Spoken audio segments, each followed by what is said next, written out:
anna laki hadha, dari mana kamu dapat makanan ini? Yani tanya sebabnya daripada siapa? Ada orang hantar ke?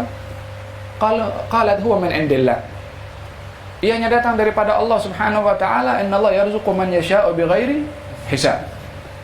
Maka Allah akan memberikan rezeki kepada sesiapa yang dikehendaki tanpa hisab. Makanan ini datang tanpa ada sebab. Tak ada orang kerja, tak ada orang bagi, tak ada orang hantar, tak ada orang buat. Bahkan di luar pun tidak ada.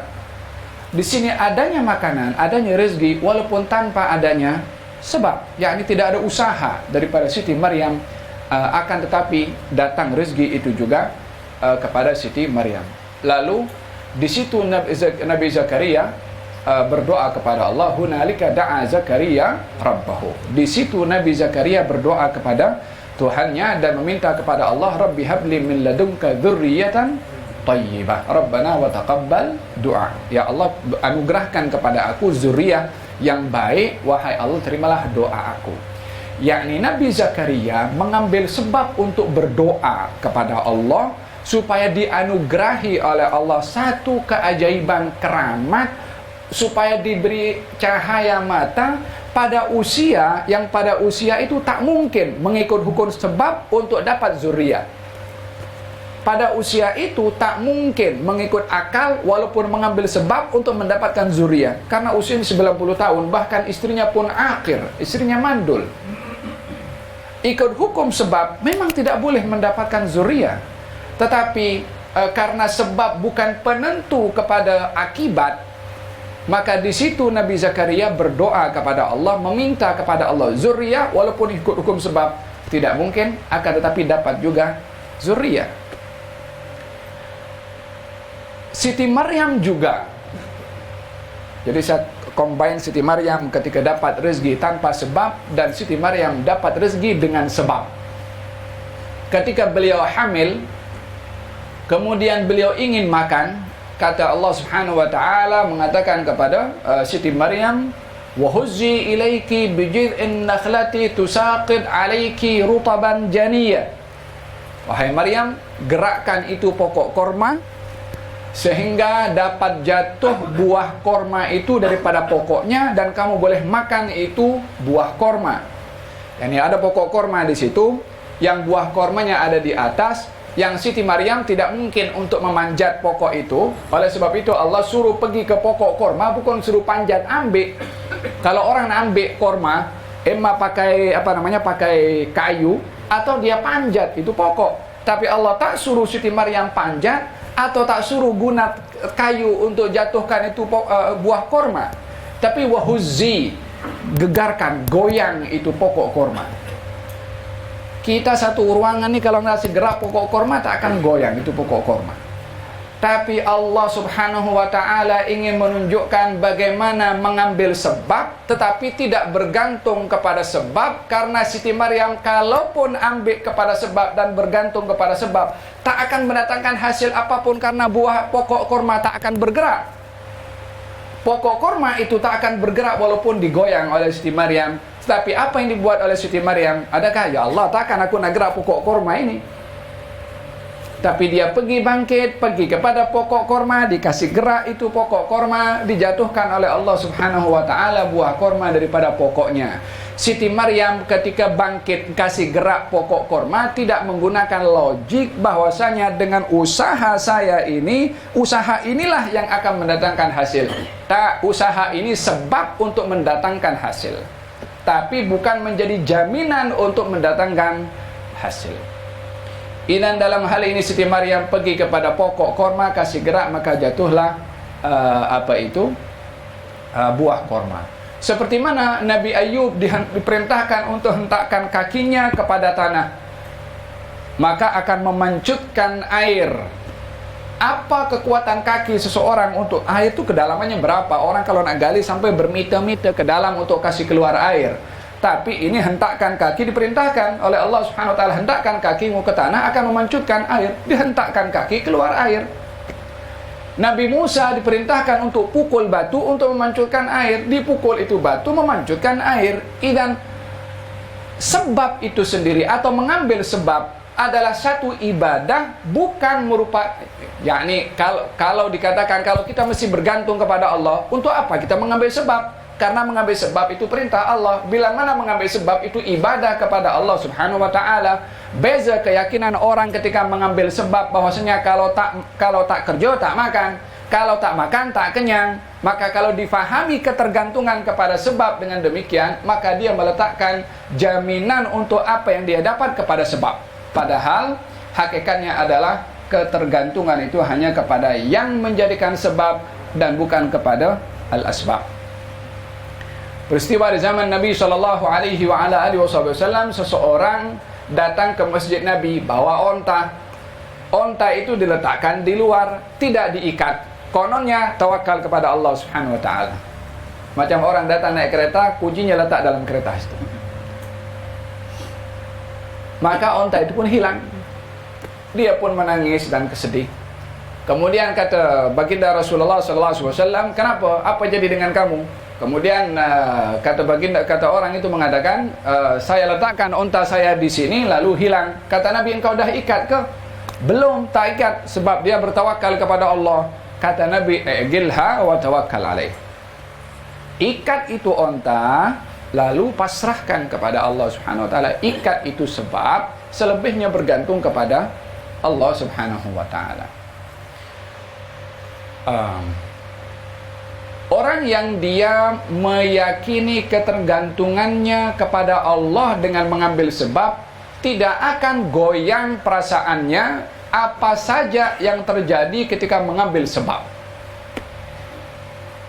Orang yang meletakkan ketergantungannya kepada Allah, yakni dia bertawakal kepada Allah, apa saja yang berlaku kepadanya ketika mengambil sebab, dia tak akan goyang, dia tak akan tak akan ada perasaan tidak puas dengan apa yang terjadi kepadanya ketika tak sampai kepada tujuan ketika mengambil sebab. Yakni orang dia berusaha untuk mendapatkan satu pekerjaan, project, tender, apa saja, dia ambil sebab. Dia masuk.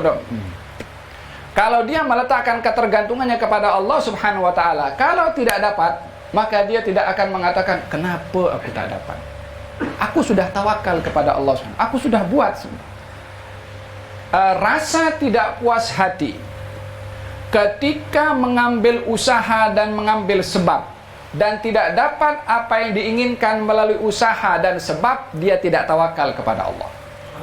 Belum sempurna tawakalnya kepada Allah, karena kalau dia meletakkan ketergantungannya kepada Allah, dia terpulang kepada Allah Subhanahu wa taala untuk menentukan apa yang ingin ditentukan oleh Allah. Dalam kelas yang lalu saya ceritakan bagaimana Rasulullah mengambil sebab untuk pergi ke umrah, pada akhirnya suruh balik. Ingat kita punya kelas yang lalu. Apa sikap Nabi ketika disuruh balik? Dia tak komplain kepada Allah Subhanahu wa taala. Dia pun sudah ambil sebab. Itu tugas kita, hanya mengambil sebab. Yang menentukan adalah Allah Subhanahu wa taala. Ingat kata-kata siapa namanya yang Ibn Athaillah Sakandari, in kan wala budda min at-tadbir fadabbiru an la tudabbiru. Kalaupun mesti kita itu merancang, merancanglah untuk tidak merancang. Yakni tidak meletakkan ketergantungan kepada perancangan. Itu sebab yang kelas yang lalu kita bahaskan dalam masalah segut tauhid, yakni menyempurnakan arti tauhid di dalam hati dan jiwa kita. Gala Sayyidina Ibrahim alaihi salam ketika diletakkan di Manjaniq, dalam macam ketepil itu nak dilemparkan ke api oleh Namrud, didatangi oleh malaikat Jibril. Kemudian kata Jibril, alaka hajat, engkau ada hajat kepada saya? Cara untuk mengambil sikap, mengambil sebab, memang dia perlu ada hajat, perlu ditolong, dan dicampakkan ke dalam api. Tapi untuk memberitahukan ketergantungan itu bukan kepada sebab, dia menjawab, amma ilaika fala. Kalau kepada engkau wahai Jibril, aku tak perlu. La pertolongan wala apa. Adapun kepada Allah Subhanahu wa taala, ilmuhu bihali yughni an suali. Tahunya Allah akan keadaan saya saat ini mencukupi daripada saya untuk meminta kepada Allah. Yang tak minta pun Allah tahu apa sebenarnya keadaan. Baru wa qulna ya naru kuni bardan wa salaman ala Ibrahim. Idzan Hada arti daripada sebab. Fil hadis Nabi sallallahu alaihi wasallam, man sarrahu an yakuna aghnan nas falyakun ma indallahi awthaq minhu mimma fi yadayhi. Barang siapa yang ingin menjadi orang yang paling kaya, hendaklah menjadikan apa yang dijanjikan oleh Allah lebih terjamin berbandingkan kepada apa yang ada di dalam tangannya. Barang siapa yang ingin menjadi orang yang paling kaya, hendaklah meyakini bahwasanya apa yang dijanjikan oleh Allah, apa yang ditentukan oleh Allah, apa yang ada pada Allah lebih dipercayai olehnya berbandingkan kepada apa di tangannya. Kalau di tangannya ini dah pasti, dah jelas. Tapi yang ada pada Allah, walaupun tidak nampak di tangan, tapi nampak di hati. Ini yang saya katakan tadi adalah amalan ini terkait dengan amalan hati. Ini perlu kepada satu latihan dan riyadhah an-nafas. yakni perlu terapi untuk mengukur sejauh mana nilai tawakal kita kepada Allah Subhanahu wa taala. Kemudian Al-Habib menyambung tentang yang ketiga daripada perkara-perkara al-munjiyat. Fadhal habaka. Dum hana. Dum hana. Ta'ala Sayyid Abu Bakar. Perkara yang ketiga daripada al-munjiyat, hal-hal yang dapat menyelamatkan seseorang adalah an-niyat wal ikhlas. Niat dan juga ikhlas.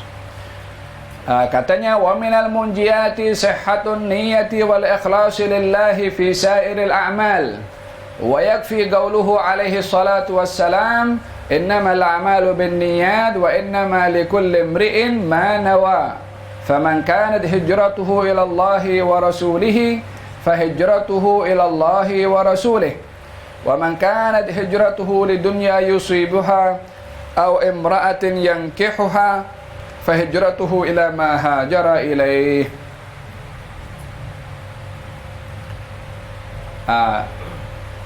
Teringat akan satu hadis yang terkait dengan at-tawakkal, diberikan perumpamaan oleh Allah Subhanahu wa taala dengan burung, oleh Nabi sallallahu alaihi wasallam dengan burung. Disebabkan oleh kerana burung ini adalah makhluk yang lemah. Law tawakkaltum 'ala Allahi haqqa tawakkulihi, kalau kamu betul-betul bertawakal kepada Allah dengan sebenar-benar tawakal, la razaqakum kama yarzuqut tayr, Allah akan beri rezeki kepada kamu seperti mana Allah beri rezeki kepada burung. Yaghdu khimasan wa yaruhu bitana, seperti mana burung itu pagi keluar dalam keadaan lapar, balik dalam keadaan full perutnya. Diberikan perumpamaan dengan burung oleh Nabi karena burung bahagia daripada makhluk yang lemah. Makhluk yang lemah ini, yakni selemah-lemahnya manusia, kalau ia bertawakal kepada Allah Subhanahu wa taala, maka akan dicukupi keperluannya oleh Allah Subhanahu wa taala seperti mana burung tadi, wa man tawakkala 'ala Allahi fahuwa hasbuh. Barang siapa yang bertawakal kepada Allah Subhanahu wa taala, maka Allah akan mencukupi segala keperluan orang itu. Kemudian kata beliau mengatakan di antara perkara yang menyelamatkan seseorang adalah sihhatun niyah, yakni niat yang sungguh-sungguh dan ikhlas. Dibedakan antara niat dengan al-ikhlas, yakni niat adalah amal perbuatan hati dalam bentuk azam ingin berbuat sesuatu, dituntut niat ini atau azam ini keikhlasan. Katanya beliau, di antara perkara yang menyelamatkan seseorang adalah niat dan ikhlas karena Allah dalam segala amal perbuatan. Dan cukup untuk hal yang sedemikian penjelasannya hadis daripada Nabi SAW, sesungguhnya setiap amal perbuatan manusia dinilai dengan niatnya, dan setiap orang itu bergantung kepada niatnya. Barang siapa yang hijrahnya karena Allah dan Rasulnya, maka hijrahnya kembali kepada Allah dan Rasulnya. Barang siapa yang hijrahnya untuk dunia ataupun wanita untuk dinikahinya, maka hijrahnya kembali kepada apa yang ia niatkan. Hadis ini menceritakan tentang dua: amal dengan niat, yang kedua orang dengan niat. Innamal a'mal binniyat. Amal dinilai dengan niat. Ini amalnya. Yang kedua, wa innama likulli imri'in. Sesungguhnya seseorang itu dinilai juga dengan niatnya. Jadi dua perkara. Amal bergantung kepada niat, seseorang juga akan diganjar dengan niat. Apa bezanya? Kalau amalnya ada, maka amal itu dinilai dengan niat. yakni ruh kepada amal tersebut yang dinilai oleh Allah adalah niatnya. Tapi kalau orang terkadang amalnya tak ada, seseorang terkadang amalnya tak dibuat, tapi dia diganjar seakan-akan beramal. Itu perbezaan dua hadis tadi. Innamal a'mal binniyat wa innamal likulli imri'in ma nawa. Contohnya begini. Seseorang bersedekah. Dia bersedekah 10 ringgit wala 100 ringgit kepada keluarganya, familinya. Di situ dia niat, yang pertama, saya sedekah ini untuk mematuhi perintah Allah Subhanahu wa taala yang mengajak kepada kita bersedekah. Yang kedua, saya bersedekah ini karena ini family saya, maka saya ingin merapatkan hubungan tali silaturrahim. Yang ketiga, saya bersedekah ini agar supaya dia dapat mendekatkan diri kepada majlis ilmu. Yang keempat, saya bersedekah kepada dia supaya dia boleh membantu kepada keluarganya memberikan nafkah. Yakni ada berapa niat? Mungkin 5, 6, 10 niat. Walaupun yang diberi hanya 10 ringgit atau 100 ringgit. Dia akan dinilai dengan 10 niat tadi. Walaupun hanya melalui satu amal perbuatan. Seseorang keluar daripada rumahnya, pergi ke masjid. Perjalanannya dari rumah pergi ke masjid, dia niat kalau jumpa orang tua saya tolong untuk bawa naik kereta.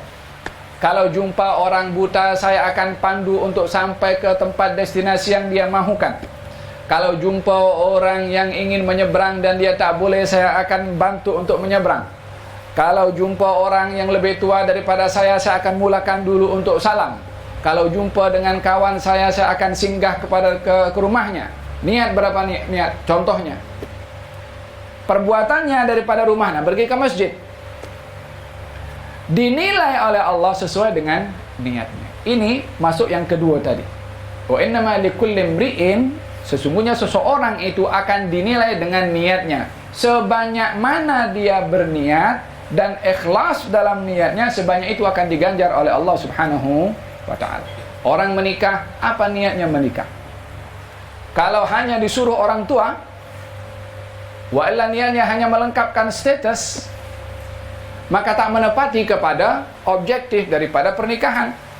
Bernikah untuk niat adalah mengikut sunnah Nabi, untuk jaga pandangan mata, untuk mendapatkan zurriyah salihah, kemudian untuk menjaga kehormatan, untuk menunaikan perintah Allah mengimarahkan bumi ini dengan orang-orang yang baik.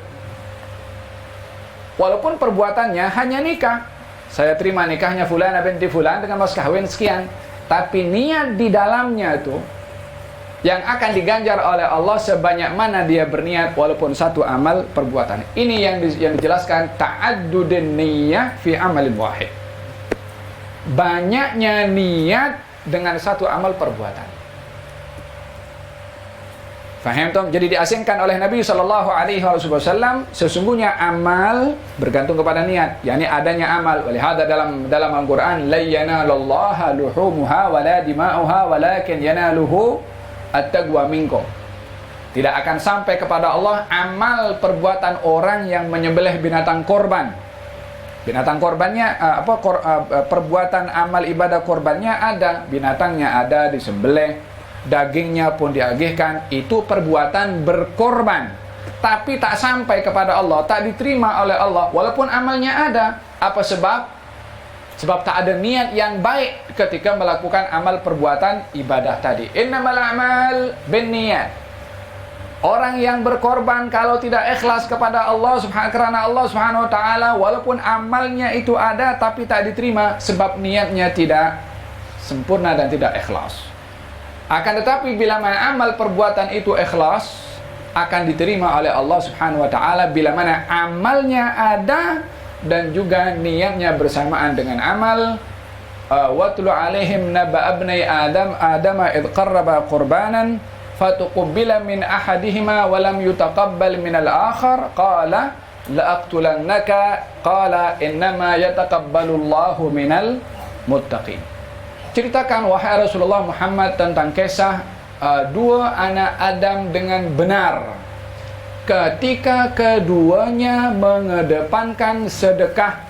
Qarraba qurbanan, keduanya mengedepankan sedekah kurban. Kurban itu daripada al-qurbu, yakni mendekatkan kepada Allah, yakni melalui ibadah. Karena amal ibadah adalah dilakukan untuk mendekatkan diri kepada Allah Subhanahu wa taala. Fatuqbila min ahadihima, diterima oleh Allah salah satu ibadah korban daripada kedua anak Adam tadi, yakni diterima amal ibadahnya Habil.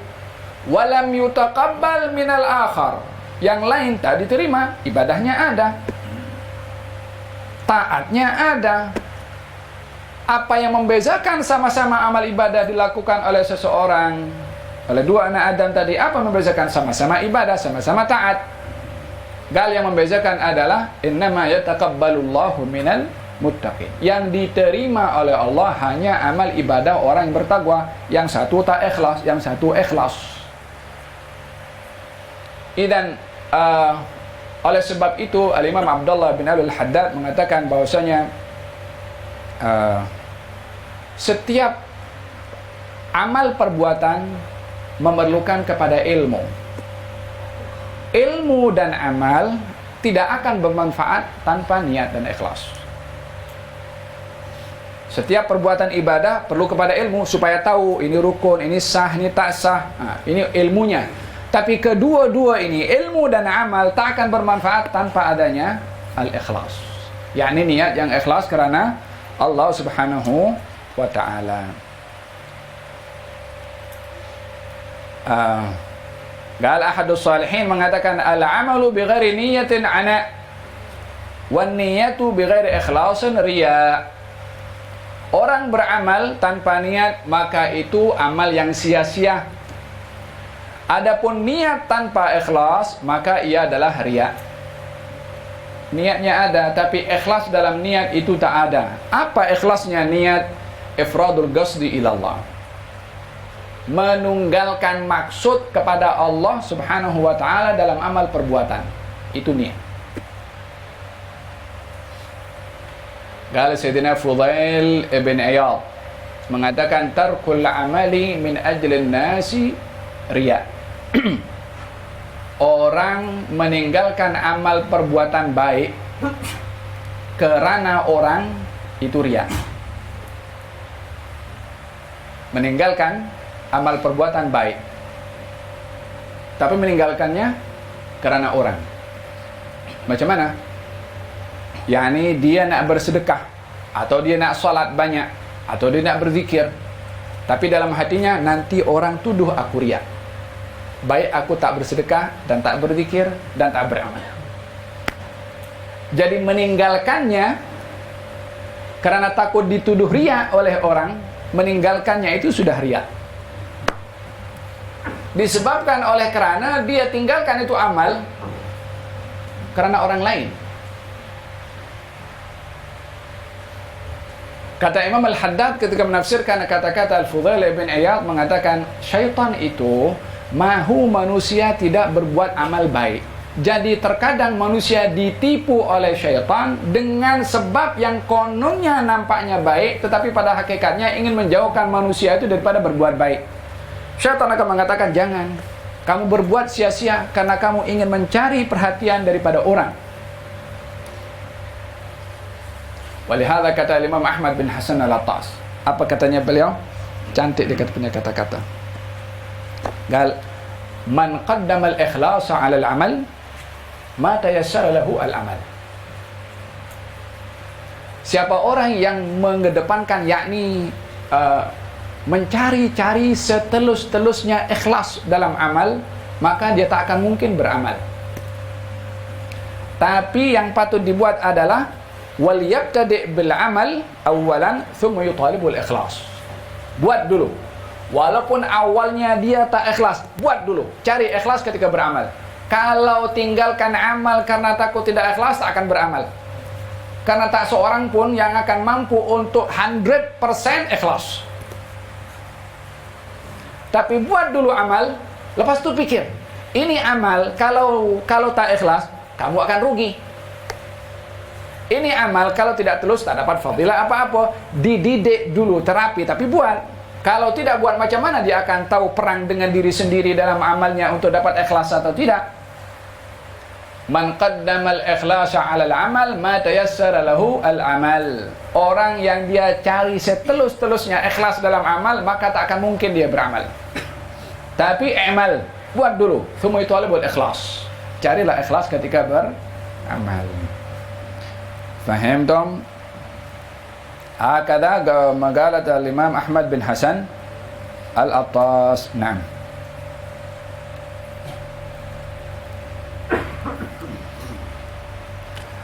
Kata Dhinnun al-Masri mengatakan tanda-tanda orang ikhlas ada 3. Apa tanda orang dalam amalnya itu ikhlas? Yang pertama, istiwa'ul madhi wad dham. Sama rata baginya dipuji atau dicaci ketika beramal. Tidak merasa hina ketika dicaci, tidak merasa teruja ketika dipuji dalam amal yang dia buat. Galatan Imam Al-Haddad, katanya, ana urid ana bani al-masjid. Saya ingin bangun masjid. Semua daripada A sampai Z saya bagi duitnya. Kata Imam Al-Haddad bertanya kepada orang itu, kalau kamu bangun masjid, dia ingin menyumbang untuk bangun masjid. Kata Imam Al-Haddad mengatakan, kalau kamu menyumbang daripada awal sampai akhirnya pembangunan masjid itu, semua kamu handle. Tak seorang pun yang keluarkan 1 sen untuk bangun masjid, kecuali kamu seorang. Bila mana masjid itu selesai, dan masjid itu dinamakan dengan nama orang lain, kamu komplain tidak? Katanya, di dalam hati saya ada tak senang. Kata Imam Al-Haddad, kalau gitu jangan bangun masjid. yakni ingin dituntut ketulusan semurni mungkin di dalam ikhlas ketika an-niyah. Tanda yang pertama seseorang ini bukan teorinya memang senang cakap, senang di-explain. Praktikalnya yang susah. Allah Rasul al-ikhlas. Istiwa'ul madhi wa dham, sama rata dipuji atau dimaki. Bila mana dia berbuat sesuatu dimaki, apalah kamu tak ikhlas. Kalau dia tersinggung, berarti dalam ikhlasnya ada something wrong. Kalau dipuji dia besar kepala, dalam ikhlasnya something wrong. Walihada as-salihin di dalam menyikapi orang yang memuji kepadanya, dia akan mengatakan, Allahumma inni a'udzubika an usyrika bika syai'an wa ana a'lam wa astaghfiruka lima la a'lam. Ya Allah, aku berlindung kepadamu daripada sifat syirik dengan sesuatu yang aku tahu, dan aku berlindung kepadamu daripada sifat syirik dengan cara yang aku tak tahu. Yakni khawatir kalau dipuji tersanjung, maka dia riya, dan riya itu bahagian daripada syirik kepada Allah Subhanahu wa taala. Ada yang pertama, kalau dipuji. Yang kedua, kalau dipuji, ya Allah, pujian ini jadikan doa dan jadikan aku lebih baik daripada pujian orang itu. Ya, ini tetap melihat kekurangan kepada diri dan ingin mendapatkan yang lebih baik daripada pujian orang. Tapi kalau dia merasa tersanjung dengan pujian, maka dia seakan-akan merasa cukup dengan apa yang dipujikan oleh orang itu kepada dirinya, maka dia merasa tersanjung dan besar kepala. Tetapi bila mana dimaki, dijadikan makian orang itu adalah sebagai satu teguran dan latihan sejauh mana menyikapi orang yang memaki kepada dirinya, dan melihat kepada aib yang ada pada diri sendiri lebih daripada melihat makian orang itu kepada dirinya. Orang kalau dimaki orang dan melihat makiannya orang itu, maka akan lihat dirinya sempurna dan dia akan tergores dan akan marah kepada orang yang memaki. Tapi kalau orang dimaki oleh orang lain dengan melihat memang kekurangan yang ada pada dirinya, maka akan kurang marah kepada orang yang memaki. Wahada yang dikatakan oleh Sayyidina Ali Zainal Abidin bin Al-Husain bin Ali bin Abi Talib ketika dicaci oleh seseorang yang ingin mengundang marahnya. Daripada A sampai Z dimaki. So, 1, 2, 3, 4, 5. Katanya, yang kamu tahu itu masih sedikit daripada aib yang ada pada aku. Yang lainnya kamu belum tahu. Yang kamu tahu daripada kekurangan aku, tutup. Sesungguhnya yang kamu tak tahu lagi banyak. Faham toh? Mau cari di mana orang macam tu zaman sekarang? Allah. Istiwa'ul madhi wal dham. Ini kisah-kisah seperti ini diceritakan oleh para ulama supaya kita ini melihat kita ini di mana, duduk di mana level kita ini. Paling tidak adanya insaf kalau kita tak sempurna, kalau kita serba kekurangan. Yang kedua kata Dhunnun, tanda orang yang ikhlas, nisyan ru'yatil a'mal, melupakan amal perbuatan baik yang dilakukan, tidak melihat besar amal perbuatan baik walaupun besar. Adam ru'yatil a'mal. Adam ru'yatil a'mal ini adalah perkara yang menjadi, kata ahadus salihin mengatakan, kejadian iblis dengan Adam ini satu pelajaran besar bagi akabir, bagi orang-orang yang dekat dengan Allah Subhanahu wa taala, arifin. Pelajaran paling besar akan didapat oleh mereka adalah daripada sikapnya iblis kepada Adam. Apa sikapnya iblis kepada Adam? Ru'yatul a'mal. Ketika dia melihat gah kepada amal perbuatannya.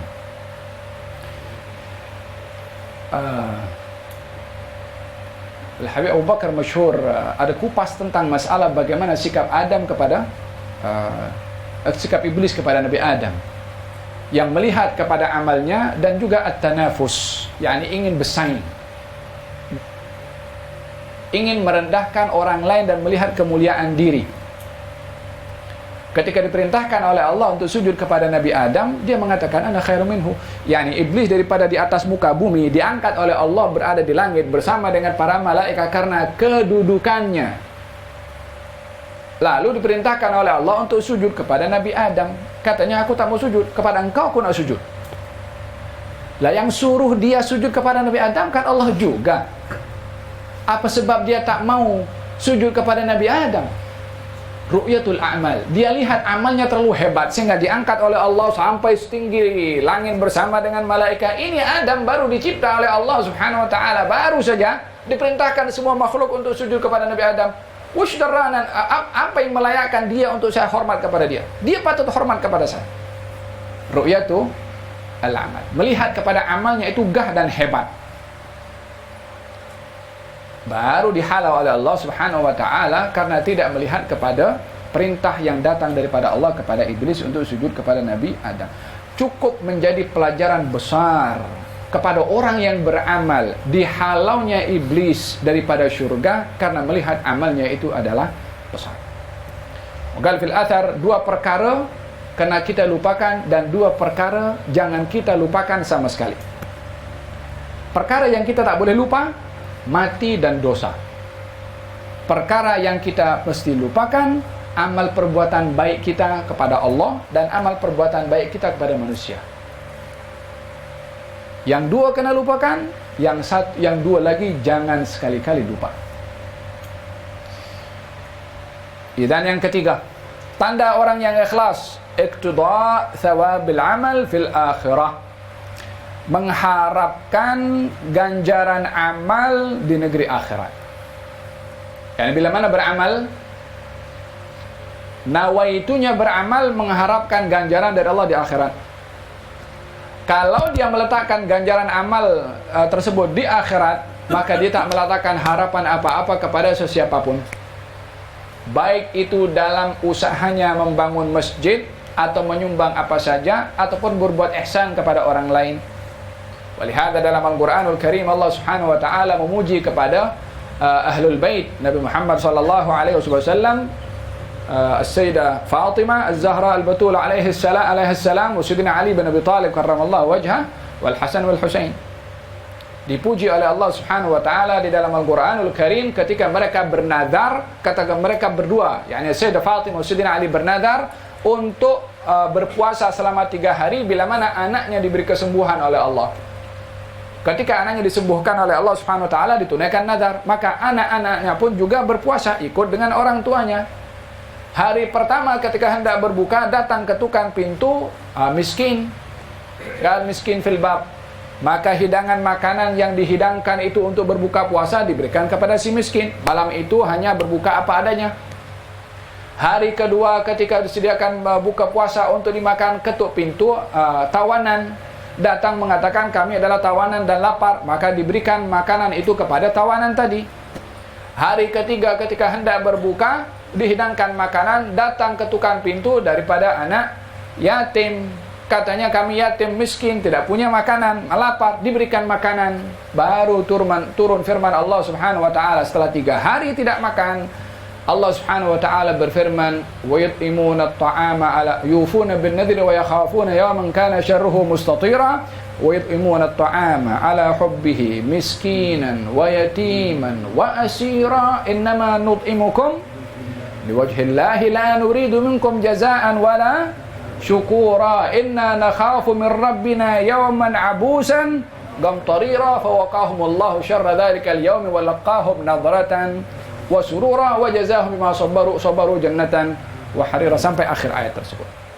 Dan mereka memenuhi nazar mereka dengan memberikan makan kepada orang, dengan memberikan makanan dalam keadaan mereka perlu kepada makanan itu karena mereka berpuasa, kepada anak orang miskin, anak yatim, dan kepada tawanan. yakni 3 hari itu datang orang meminta makanan dan diberikan makanan kepada mereka.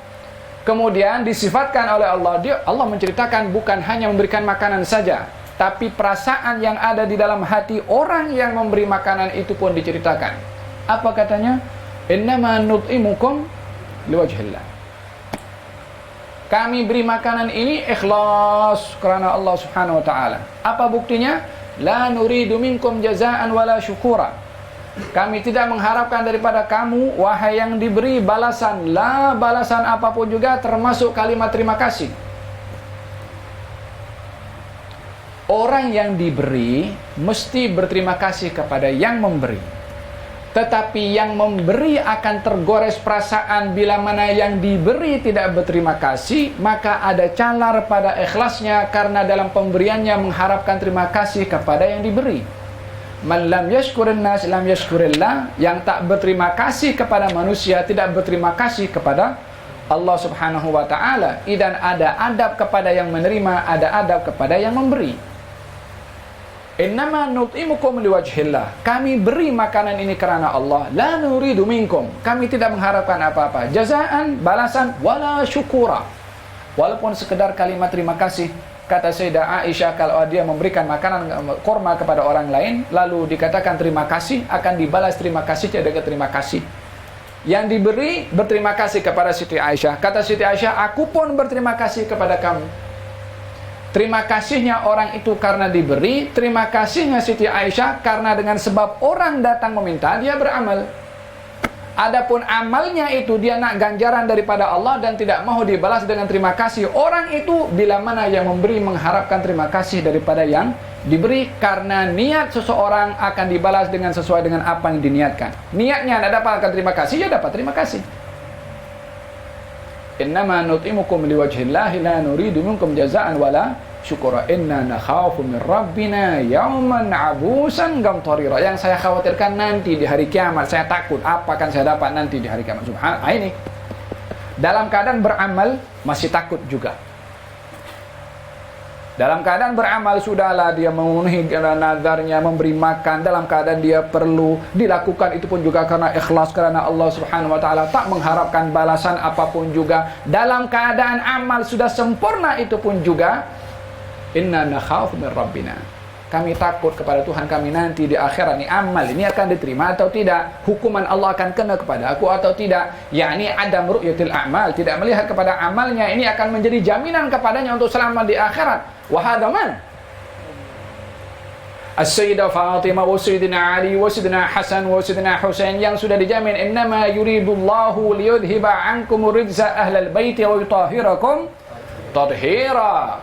Yang dijanjikan oleh Allah, Allah menghendaki untuk kamu wahai ahlul bait untuk disucikan oleh Allah sesuci-sucinya. Ini ahlul bait bukan mensucikan diri, Allah yang mensucikan. Kalau Allah yang kasih, siapa nak halang? Adakah ya Allah, kenapa engkau beri kepada ahlul bait? Apa beza ahlul bait dengan kita? Allah mau kasih.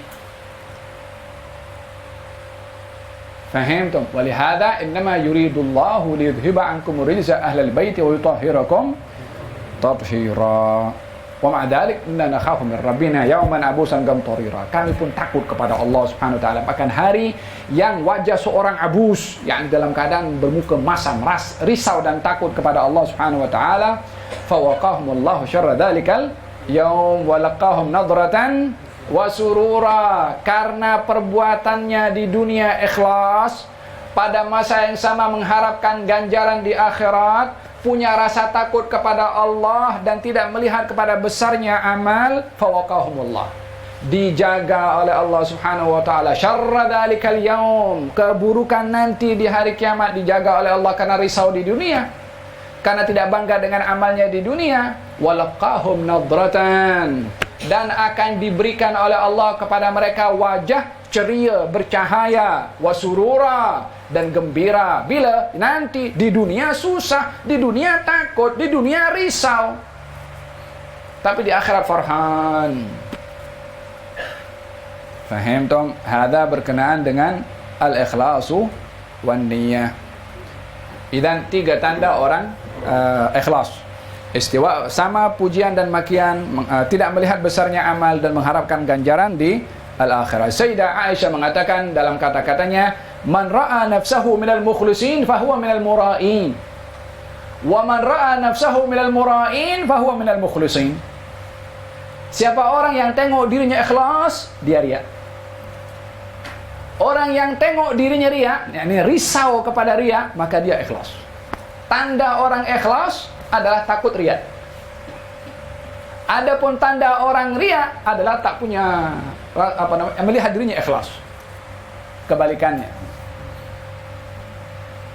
Faham tom? Qala Imam Syafi'i mengatakan, aku mengharapkan tulisan aku ini dibaca oleh orang dan tak ada orang nisbahkan ini tulisan aku atau kata-katanya aku.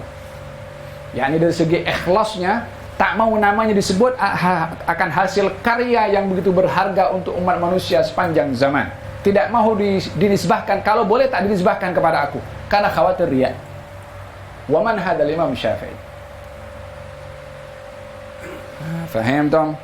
Lihat dalam bait syair yang saya bacakan dalam kelas Imam Al-Haddad hari Sabtu yang lalu tentang sikap beliau kepada Allah Subhanahu wa taala ketika nazak. Apa dia kata?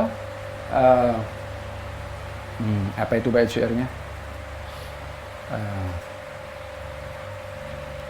Ta'azamani dhanbi falamma qarantuhu bi'afwika na'afwaka a'zam. Walamma qasa qalbi wa daqat madhahibi ja'altu ar-raja minni li'afwika sullama. Ketika apa itu? Hati aku sudah mulai keras dan perjalanan aku sudah mulai sempit, maka aku jadikan tangga harapan sebagai laluanku kepadamu, wahai Allah. Sungguh besar dosa yang aku buat, tetapi bila mana ku bandingkan dengan maafmu, ku dapati maafmu lebih besar daripada dosaku. Ma adri ish dosanya Imam Syafi'i apa yang dilakukan oleh beliau sehingga dia bukan melihat berdosa, melihat besar dosanya. Ta'azamani dzambi, besar sangat dosa aku. Tapi bila mana dibandingkan dengan maafmu, ini bahasa fakir, bahasa orang yang menunjukkan miskin miyah fil miyah kepada Allah Subhanahu wa taala. Kata Ma'ruf Al-Qarhi mengatakan, ya nafsu akhlisi tatakhallasi.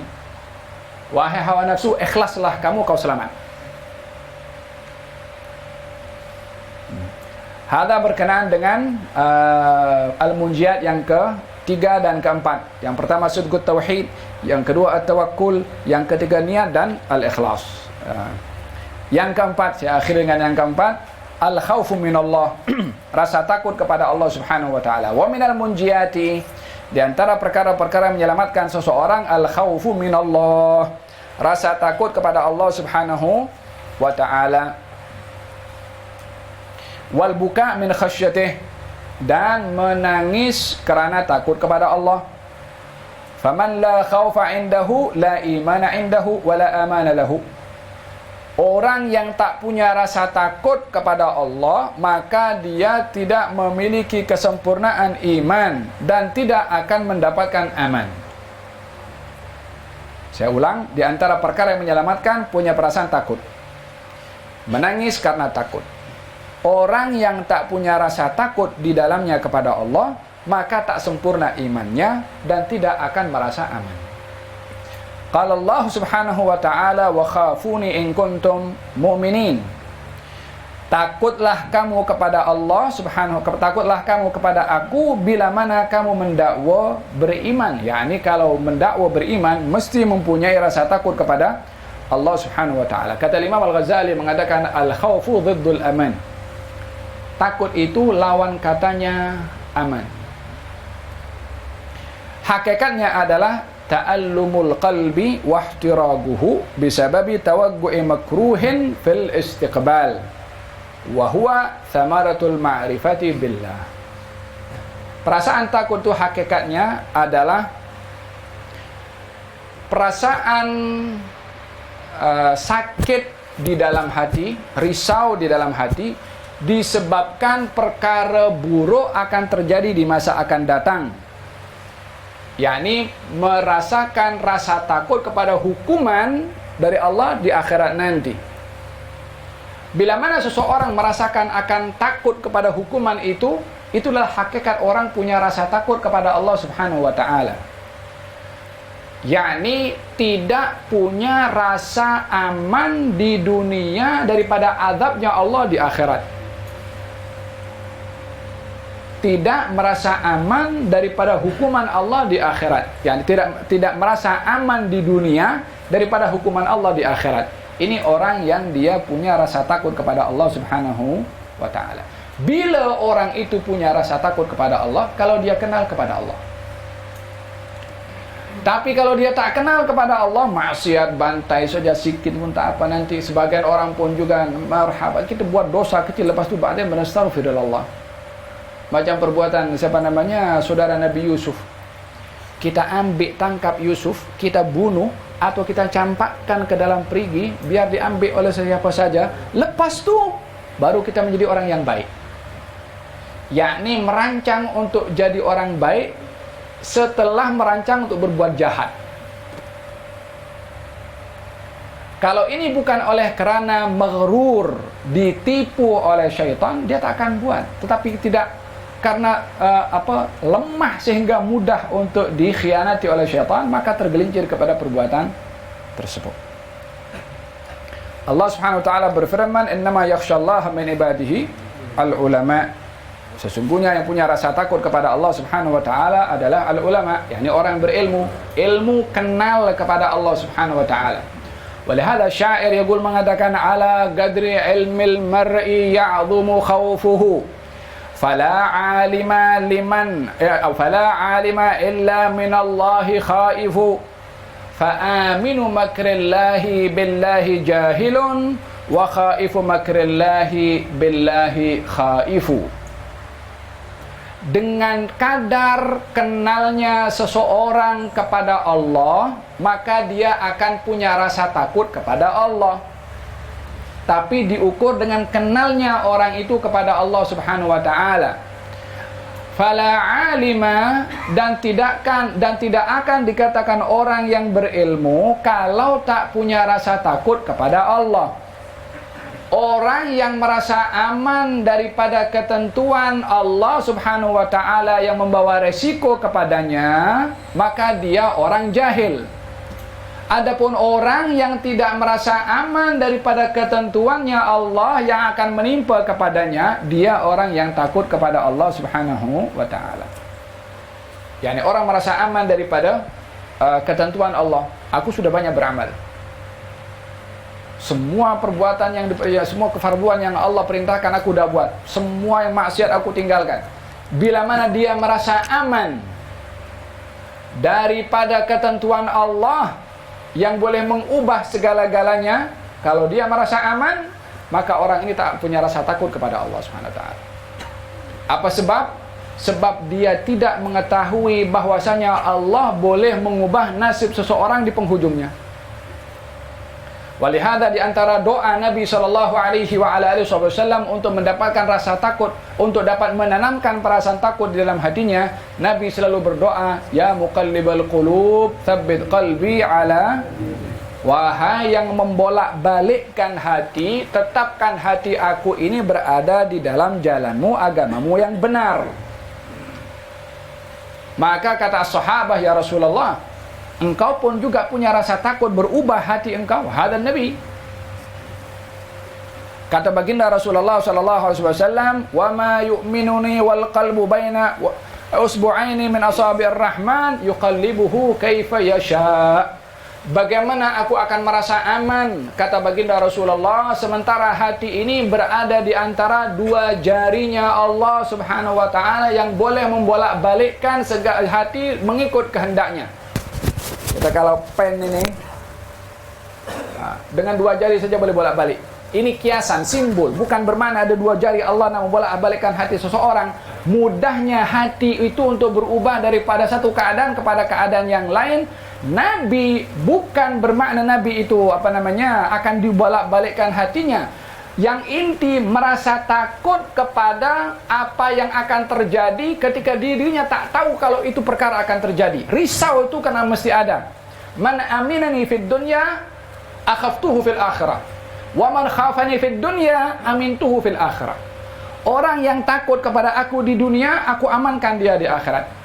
Yang dia merasa aman kepada aku di dunia, aku takutkan dia di akhirat. Allah tidak akan mencantumkan dua perkara kepada seseorang, yakni tak akan ada takut di dunia, takut di akhirat. Dan tidak akan mungkin ada orang merasa aman di dunia akan aman di akhirat. Salah satu. Yang merasa aman di akhirat di dunia mesti takut di akhirat. Yang merasa takut di dunia pasti aman di akhirat. Innallaha la yajma'u al-khawfaini ala ahad. Allah tidak mencantumkan dua perkara perasaan takut kepada seseorang di dua keadaan, di dunia dan juga di akhirat. Walihada orang yang banyak bermuhasabah di dunia akan ringan hisabnya di akhirat. Orang yang tidak bermuhasabah di dunia akan berat hisabnya di akhirat. Karena tak mungkin ada dua hisab berat di dunia ataupun di akhirat. Faham tom? Hada berkenaan dengan masalah al-khawfu minallah subhanahu wa ta'ala. Nah. Wa qala sallallahu alaihi wa ala alihi wa sahbihi wasallam, qala Allah subhanahu wa izzati wa jalali la ajma'u li abdi amnaini wa la khawfain. In huwa aminani fid dunya akhaftuhu yawma ajma'u ibadi wa in huwa khafani fid dunya amantuhu yawma ajma'u ibadi. Rawahu Abu Nuaim. Allah berfirman dalam hadits qudsi, demi kemuliaan dan keagunganku, aku tidak akan mencantumkan untuk hambaku dua perasaan aman dan dua perasaan takut.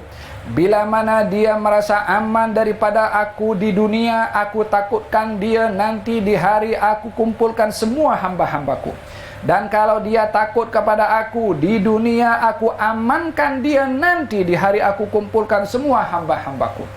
Wa ashaddun nasi khaufan min Allah Rasulullah sallallahu alaihi wa alihi wasallam qala sallallahu alaihi wa alihi wasallam inni la akhsyakum lillahi wa atqakum lah, rawahu al-Bukhari.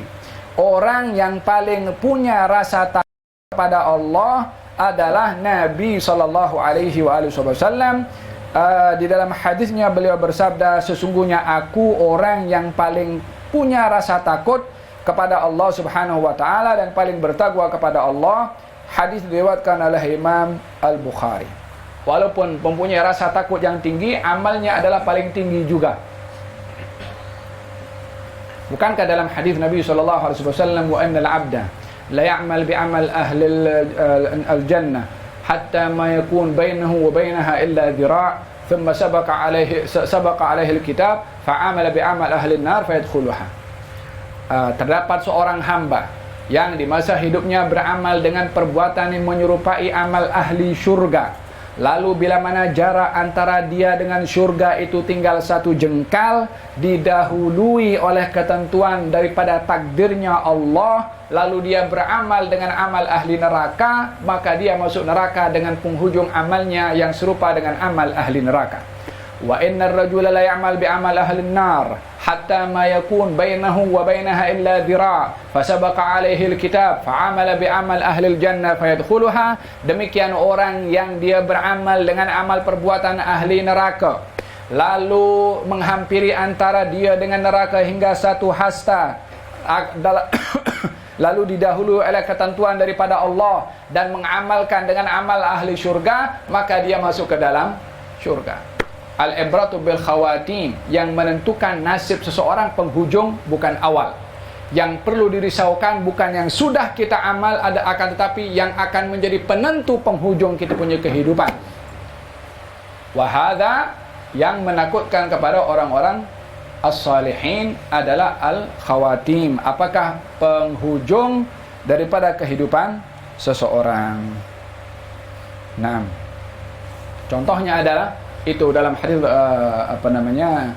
Riyadhus Shalihin, diceritakan oleh Allah tentang seorang yang dia membunuh 99 itu kan, oleh Nabi sallallahu alaihi wasallam. 99 digenapkan 100. Lalu kemudian dia ingin bertaubat, belum beramal, meninggal di tempat yang lebih hampir dengan negerinya orang yang baik, maka dia masuk mana? Masuk dalam surga. Walaupun 100 orang dia bunuh, tapi penghujungnya baik. Penghujungnya baik. Maka itu menyebabkan kebaikan dari Allah Subhanahu wa taala. Di antara salah seorang daripada Bani Israel yang itu sebenarnya Bal'am bin Ba'ura, orang yang alim, orang yang mustajab doa pada awalnya, tapi penghujungnya dia kufur kepada Nabi Musa, akhirnya dicampakkan oleh Allah Subhanahu wa taala ke dalam neraka dan diberikan perumpamaan umpama anjing oleh Allah Subhanahu wa taala dalam Al-Qur'an, walaupun awalnya adalah orang yang alim. Mathaluhu kamathalil kalb in tahmil alaihi yalhath aw tatrukhu yalhath. Umpama itu orang, yakni orang alim daripada kalangan Bani Israel, akan tetapi penghujungnya kufur kepada Nabi Musa. Perumpamanya umpama anjing, di intahmilhu, kalau kamu bawa dia tetap melelehkan lidahnya, atau tatrukhu, kamu tinggalkan pun juga melelehkan kepada lidahnya, yakni diberikan perumpamaan yang hina oleh Allah Subhanahu wa taala. Al-ibratu bil khawatim. Walihada qala Sayyidina Uwais al-Qarani, ketika dia pergi ke sampah untuk nak mengambil sisa-sisa makanan yang dibuang oleh orang, maka ketika ada makanan yang masih boleh untuk dimakan, menjumpai anjing. Lalu kemudian dibagi 2 itu makanan, dibagi kepada anjing sebelah, 1 dimakan olehnya. Katanya, wahai anjing, kalau kamu nanti, wahai anjing, kalau saya nanti di akhirat saya boleh lepas kepada as-surat, saya lebih baik daripada kamu. Tapi kalau nanti di akhirat saya tak lepas kepada surat, kamu lebih baik daripada saya. Kata-kata ini bukan dia bercakap, macam mana bercakap kepada anjing? Bukan nak bercakap kepada anjing, nak bagi ajar kepada kita yang diberi akal oleh Allah Subhanahu wa taala, kalau kita ini sentiasa dipantau oleh Allamul Ghuyub, dipantau oleh Allah Subhanahu wa taala 24 jam, termasuk apa yang bermain dalam hati dan perasaan kita. Wa na'lamu ma tuwaswisu bihi nafsuh wa nahnu aqrabu ilaihi min hablil warid. Nah, Wa kadzalikal anbiya, demikian para nabi dan juga para orang-orang saleh, khususan inda sima'ihim ayatillah, mereka akan punya rasa takut ketika mendengarkan firman-firman Allah Subhanahu wa taala. Wa idza sami'u ma unzila ila ar-rasuli tara a'yunahum tafidu minad dam'i mimma arafu minal haqq yaquluna rabbana amanna faktubna ma'asy syahidin. Dan ketika mereka mendengarkan apa yang diturunkan oleh Allah kepada Rasulullah, kamu akan melihat mata-mata mereka menitikkan air mata dengan deras kerana mereka mengetahui daripada kebenaran firman Allah Subhanahu wa taala. Mereka mengatakan, wahai Tuhan kami beriman kepadamu, catitlah kami dalam golongan orang-orang yang bersaksi, maknanya bersaksi dalam keimanannya kepada Allah Subhanahu wa ta'ala. Ulaika alladhina an'ama Allahu alaihim minan nabiyyina min dzurriyyati Adama wa mimman hamalna ma'a Nuhin wa min dzurriyyati Ibrahima wa Israila wa mimman hadaina wajtabaina wa idza tutla alaihim ayatul rahmani kharru sujjadan wa bukiya. Mereka adalah orang-orang yang diberi nikmat oleh Allah Subhanahu wa taala, seperti mana nikmat yang diberikan oleh Allah kepada para nabi daripada keturunan Nabi Adam dan juga keturunan yang kami bawa dalam sulbi Nabi Nuh, dalam bahtera Nabi Nuh, dan juga daripada zuriat Nabi Ibrahim, zuriat Israel yakni Yaqub, dan orang-orang yang kami beri hidayah dan orang-orang yang kami pilih. Sifat mereka bila mana dibaca ke atas mereka ayat-ayat Allah yang Maha Pengasih, kharru sujadan, mereka terus tunduk sujud kepada Allah dan menangis kepada Allah Subhanahu wa taala. Kita mahukan adanya satu masa kita ini boleh menitikkan air mata hatta marra fil hayat. Walaupun sekali dalam hidup nak nangis takut kepada Allah. Qal fil hadis orang yang menangis di dunia walaupun hanya satu titik air mata sahaja dan sebesar lalat, itu sampai digambarkan seperti kepalanya lalat, karena takut kepada Allah Subhanahu wa taala, maka dia tidak akan menangis di akhirat nanti. Kullu 'ainin bakat yaumal qiyamah, semua mata nanti di hari kiamat akan menangis kecuali dua mata. Yang pertama adalah mata yang dia berjaga malam fi sabilillah. Yang kedua adalah mata yang dia menangis karena takut kepada Allah. Dan tidak akan orang merasa takut kepada Allah untuk menitikkan air mata kalau tidak kenal kepada Allah. Semua bergantung sejauh mana kita kenal kepada Allah Subhanahu wa taala. Cara yang untuk paling baik kita kenal kepada Allah Subhanahu wa taala, tadabbur al-ayat. Bertadabbur kepada ayat-ayat Allah. Yang kedua, memikirkan banyaknya dosa, untuk kita takut kepada Allah dan kenal kepada Allah untuk memberi ampun. Faham Tom? Ini panjang lagi perasaan takut kepada Allah Subhanahu wa taala. Saya ingat saya habiskan saja ya. Sampai pukul 11. Saya baca saja sampai satu bab ini.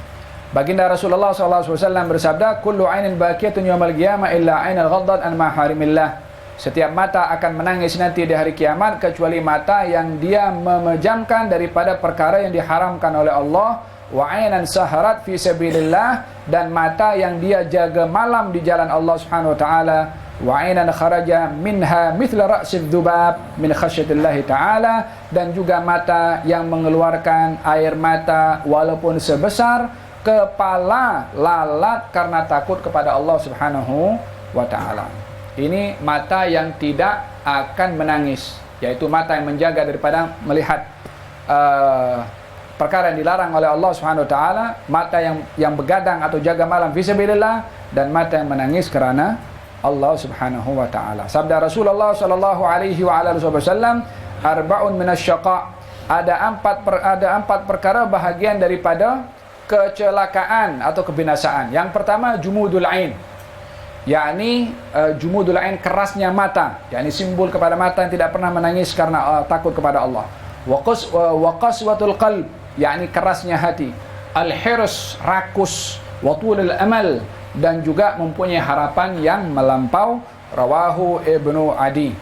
wal baki min khaufillah, orang yang takut kepada Allah Subhanahu wa taala termasuk daripada golongan orang-orang yang dilindungi oleh Allah Subhanahu wa taala di hari tiada perlindungan kecuali perlindungan Allah. Hina ma tadnu asy-syams, ketika matahari mendekat, hatta la yakun bainaha wa bainal khalaiq ila qadra mil, ketika tidak ada halangan antara matahari dengan semua manusia kecuali hanya satu batu sahaja jarak kepala dengan matahari.